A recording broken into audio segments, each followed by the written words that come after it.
Підтримайте наш канал на канапі. Підпишіться. Ось та ась. Дума казка. Жив на світі козак щирий, наймення Ось. Усякого він у свою хату за господу приймав, усякому віри, як мала дитина, діймав, боязні Божої пильно пам'ятав. Усякому козак Ось віри доймає, а того, що вже видимо лихо у хату до нього суне, не бачить і не знає.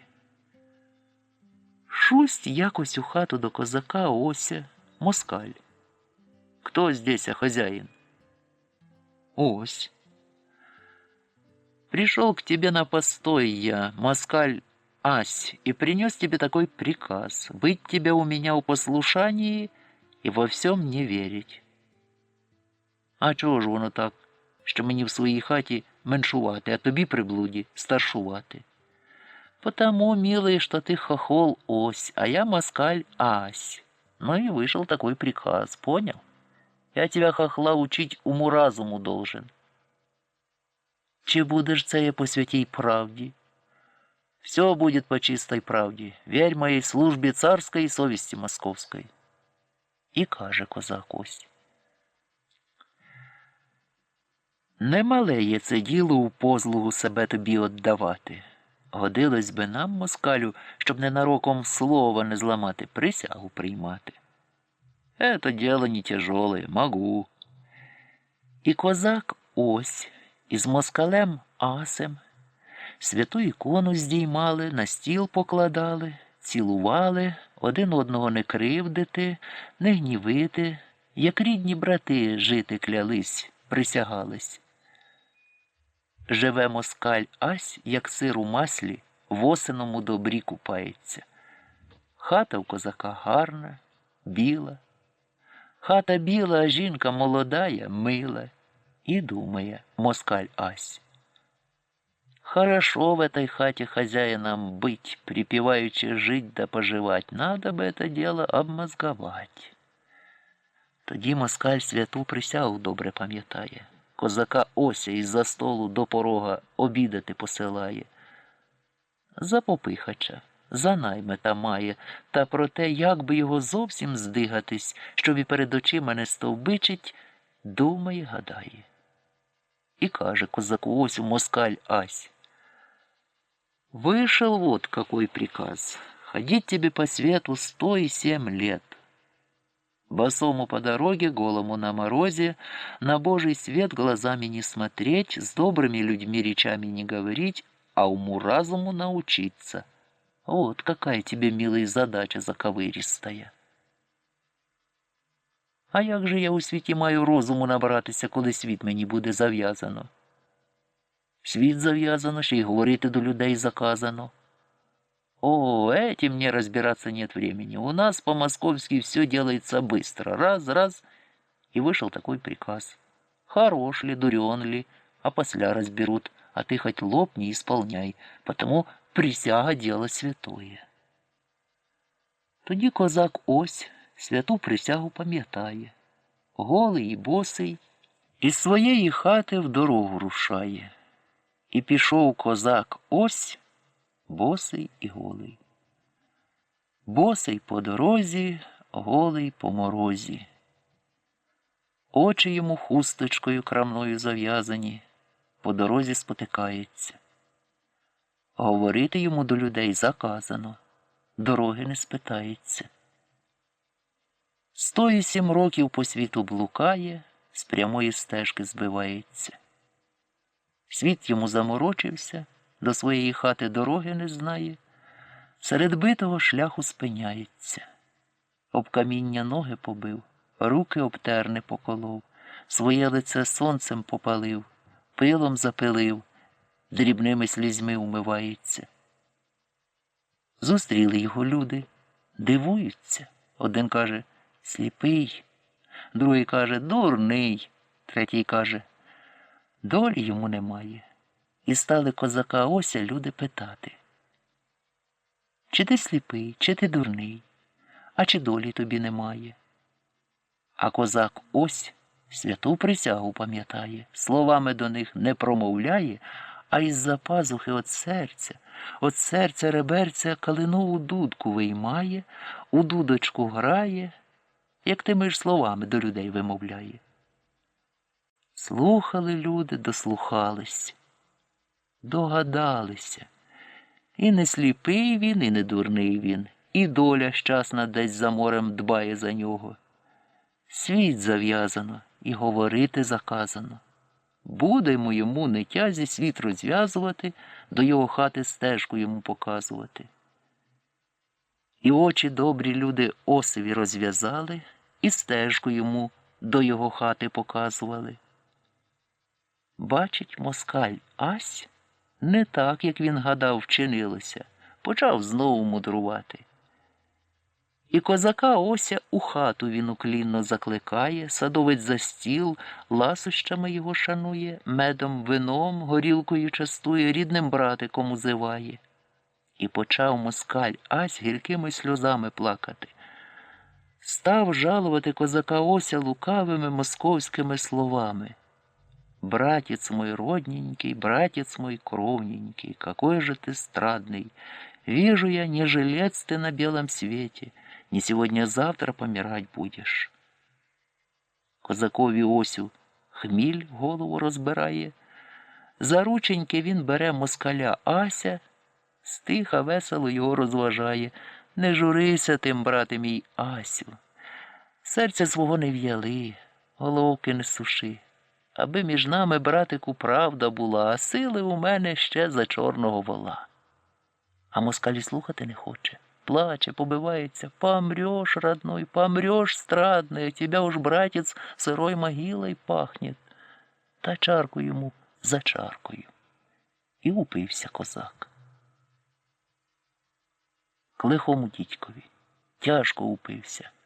Не на час, не на годину, а на довгі роки спати повалився. Того часу москаль Ась не гає, про те, що козак ось помер, скрізь людей оповіщає. І на подзвіння за його душу до усіх церков одіслав. І тислярів, щоб йому домовину будували, понаймав. Руки на грудях хрестом Осеві складав, свічку сукав. А як пробудився козак Ось, то вже у руках у нього свічка горить. Козак ось і очам не вірить, озирається. Побачив москаль, що він дивиться, та до нього: «Вот это уж мне и не нравится, когда умрет человек, а потом еще и глаза таращит». Аж кинувся козак ось на лавці і злякався. «Це мені добра робота, то це вже виходить, що я мертвий?» Оповідає йому сердито москаль Ася: «Разве ты сам не видишь, глупый хохол? Свечка горит в руках?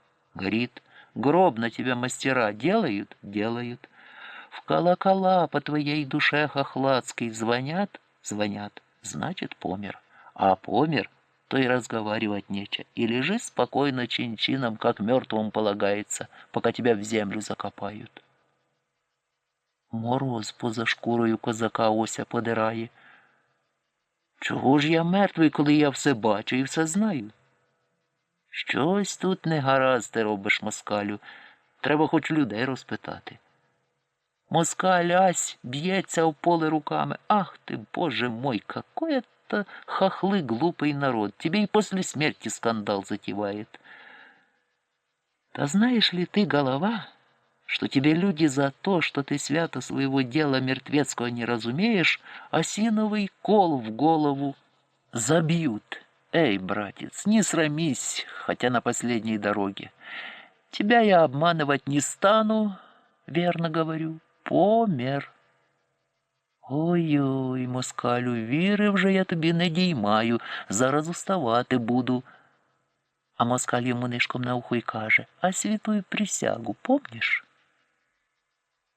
Тоді козак ось святую присягу, що москаля слухатися мусить, пригадав, гірко плакав, ридав, волосся на собі рвав, про те, чи присягу святую ламати, думав, гадав. А у сінях тислярі домовину йому тешуть, домовину тешуть, а у дзвони по всіх церквах по його душі калатають. А під вікнами його малі діти у козлика грають, на одній нозі стрибають, до дзвонів приспівують, по московському примовляють: «Хахла черті забрали, хахла черті забрали». Тоді козак ось важенько зітхає, затихає і так сам собі гадає: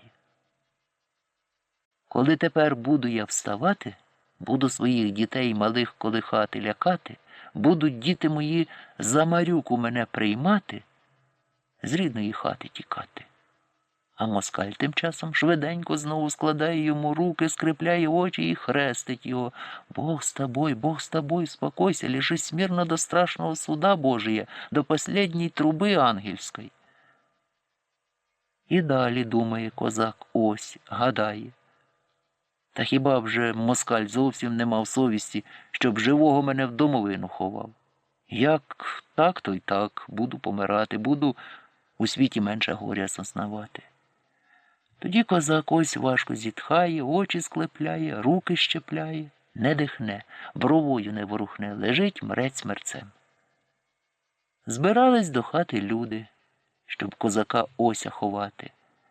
А москаль Ась до Ося припадає, тужить, по-московському причитує: «И какой же ты, братец, умный был, и каким веселым слыл, и какой всякие песни играть был мастер». А люди стиха гомонять: «Так, правду москаль каже». Слухає козак ось, і жаль його великий доймає.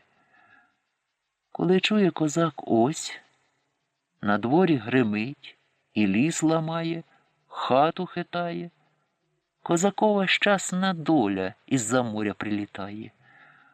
Улетіла Осина доля до хати, стала плакати, ридати, Осеві великого жалю завдавати. Та хіба ж я для того із-за моря до тебе, козаче, поспішала, щоб на лавці тебе заставала? Та чи для того ж тобі щастя кувала, щоб у домовину разом із тобою його поховала? Кріпився, не витримав, та як не заридає на всю хату. А де ж ти до того часу барилася, зрадливая доле, що зовсім про мене не дбала?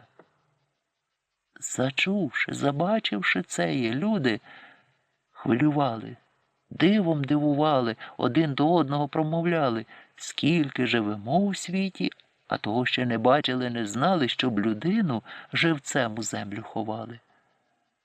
Стає тоді з лавки козак ось помалу, до москаля промовляє: чи не я ж тобі, брате Асю, казав, що я іще живий? Чи не я ж гірко плакав, тебе як брата рідного благав, щоб ти мене живого в землю не ховав? Де ж твоя совість, москалю? Москаль зирк по хаті, туди, зирк сюди, бачить, стоїть коло порога собака, хвостом махає, він до нього: Сірко, займи мені малость своїх глаз. У Сірка очей позичає, козакові Осю так відповідає: видишь, совесть у меня была дома, я это хорошо знаю. Доверно положил я ее в ранец, а ранец захватил франец. Через него, шут его дери, и сыр-бор загорелся. Кабы не он, мы бы с тобой жили по-братски. Тоді козак ось головою хитає, святу присягу рве, ламає, москаля Ася грізними словами кляне й промовляє: та бодай же ти щастя у світі не мав, як ти мене живого у домовину ховав. Та бодай ти без долі у світі до віку блудив, як ти дітей моїх малих, недорослих, батька матері не шанувати навчав. Бодай тая земля хліба не родила, що такого катюгу, брехуна всесвітнього на світ пустила. А москаль висякався та й каже: нічого, у мене і на вербі хліб уродить. Як теї малі діти зачували, всі гуртом до нього підбігали: биймо, тату, москаля з хати. Всі гуртом гукали. Тоді як не вхоплять, одне за рогач, друге за лопату: геть, москалю, з нашої хати. Підтримайте наш канал на канапі. Підпишіться.